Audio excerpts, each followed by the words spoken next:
Another main function of the data link layer is flow control. Means the sender and receiver should use same speed for exchanging the information. That means they should be synchronized. But there is no guarantee that both sender and the receiver will be using the same speed, because maybe sender is using a system with a 3 gigahertz system, 3 gigahertz processor, whereas the receiver may be using a 2 gigahertz processor. Naturally, the sender system will send the information at the speed of 3 gigahertz, whereas receiver only capable of receiving at the speed of 2 gigahertz. As a result, if sender sends some 100 frames, then at the 3 gigahertz, and the receiver is capable of receiving only maybe 2/3 of that, 1/3 of that may be lost. That should not happen. Even though there is no error in the communication path, both sender is at good state, receiver also in good state to receive. They're not having any faulty, they're not having any errors. But still, if the speed is mismatched, then a receiver may not be able to receive. Because if sender is keep on sending at the speed of 3 gigahertz and receiver is able to only receive at 2 gigahertz speed, so after some time, so he's going to lose the information receiving. So that is the problem we are going to face in this. So for that reason, it should have some common speed. There should be some controlling the speed between the sender and receiver. So that controlling can be one of the two methods.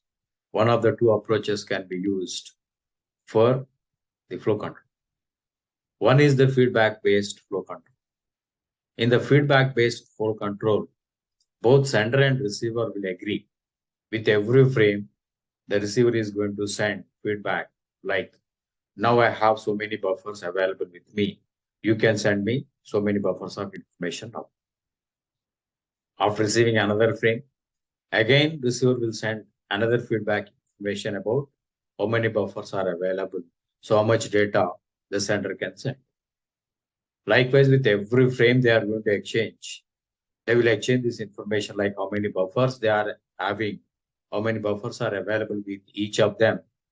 So accordingly, so they will exchange only that much data at any point of time so that nothing is lost. That is the feedback-based flow control. So every system, either sender or receiver, will allocate certain number of buffers for every communication. So how many they can allocate, they are going to exchange. Suppose if receiver says, I have only 5 buffers available now, then sender will transmit only 5 buffers full of data only.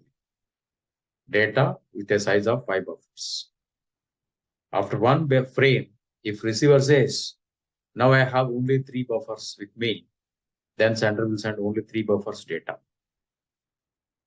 Then after that, if receiver says, I have 10 buffers available, now sender can send 10 buffers of information. This comes under the feedback-based control. So then and there dynamically, they will exchange information about the number of buffers available. Accordingly, they will exchange the information. That is the feedback-based flow control. Next one is, the second method is rate-based flow control. So rate-based flow control means both sender and receiver should agree a particular clock speed for exchanging the information between them. Maybe the sender is using a 3 gigahertz processor system and receiver may be using a 2 gigahertz processor system. Doesn't mean that, so sender has to send at 3 gigahertz speed only. Need not be. So he is capable of sending at 3 gigahertz speed, but he can send even if want at 1 gigahertz speed. Maybe sender and receiver are going to agree for a common speed of 1 gigahertz at that moment. Then they will exchange the information at the speed of 1 gigahertz. Or if they want, they can agree for say 1.5 gigahertz or 2 gigahertz, but not more than 2 gigahertz, because receiver speed is 2 gigahertz, sender speed is 3 gigahertz. So maximum is 2 gigahertz in this particular example. That is rate based. But this rate based is not being used now because of every system will use its own clock speed.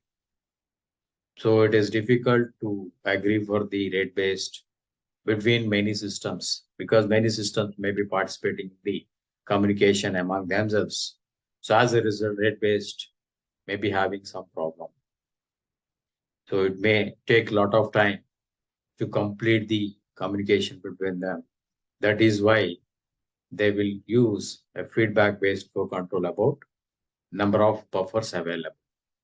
So this is generally what is happening in flow control.